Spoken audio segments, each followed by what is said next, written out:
accepted. Yes. How does that feel to have young girls looking up to you and saying, I feel more comfortable at church because Erica and Tina were able to show me a different way? So humbled and honored. Just, it is beyond me that, you know, a little girl from Inglewood, California can have that kind of impact. And when I meet people and hear them give me that kind of testimony, or, you know, to what my music is, or my career, or just me as an artist has meant to them, it's just absolutely amazing. And that's my job, right? I'm supposed to shine. Let your light so shine before men that they may see your good works and glorify your Father which is in heaven. That's actually the scripture base for God in me.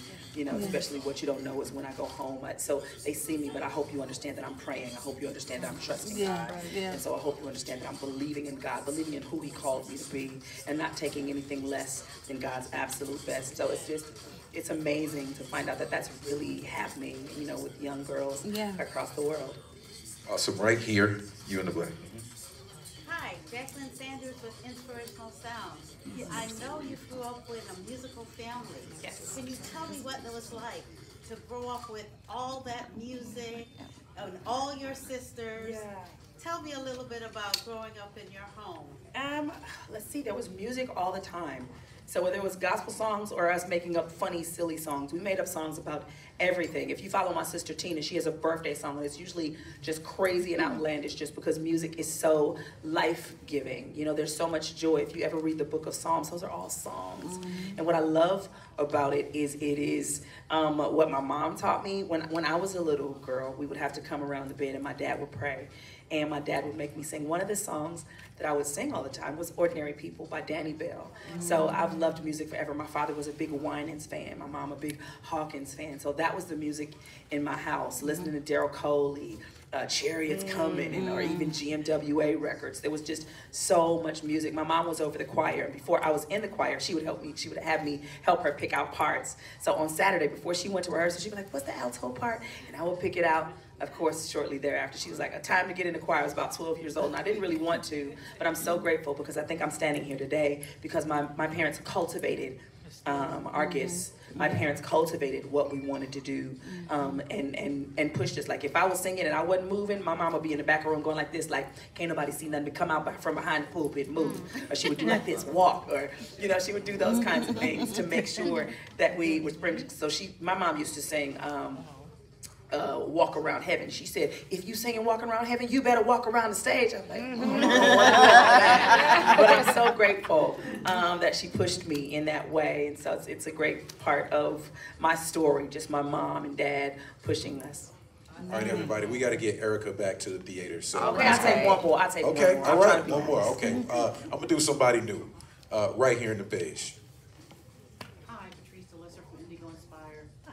You are such an amazing woman who has accomplished a lot. And someone would think, well, you've reached the pinnacle of your success, but in actuality, I know you still have dreams.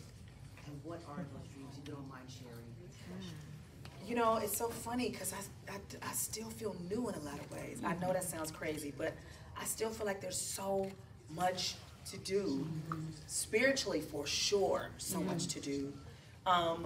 Naturally, I only know how to dream big. I haven't done a big enough tour by myself yet. I haven't done the Kennedy Center yet. I haven't done Carnegie Hall yet. Well, let me change that. So a few years ago, I was standing in front of Carnegie Hall. I had a meeting with the new management team, and I was in front of the Carnegie Hall, and I took a picture with the Carnegie Hall behind me.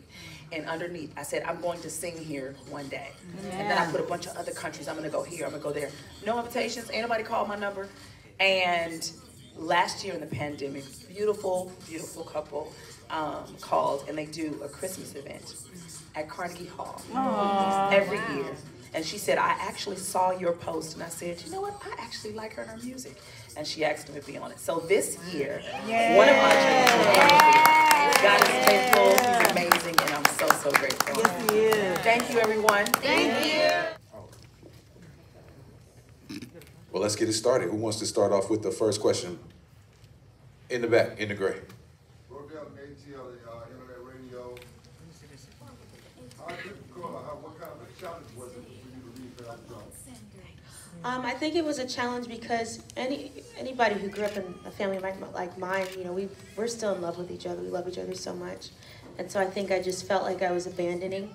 But my family was so supportive that when I finally broke free of that mindset, of the fear, of missing God, of all of it, they were like, we've all been waiting on you. And so to have that kind of, I know it's not that way for everybody who leaves a group and decides to go solo. So I'm very thankful, very fortunate. And you do an excellent job. Thank you so much. Thank you. All right, next question right here. Because you sing so amazingly, so effortlessly, what do you do to, help with your voice? Yeah. I think, so in Black culture, we just get up there and go for it. You know what I'm saying? You just grow up doing that. But I think one of the things that I've learned is that if you want longevity with your voice, you have to warm up. And you got to warm down just like athletes do. And I don't always do the best job, but I try to have, do the best with recovery and at least like 20 minutes of warming up, or nothing's really, at this age, nothing's going to come out. Right. Yeah. Thank you. Last question right here in the white. Hi, you look beautiful. You as well. My question for you is well, I'll start this way. To me, you embody kingdom, right? Okay. And you transition genres. How do you continue to do that effortlessly? Transition genres? Yes, and represent kingdom all at the same time. Oh, I think it always has to be your goal to tell the truth sonically and lyrically, and never to try to force the transition of genres. I think if it's who you are, then it just comes easy to you.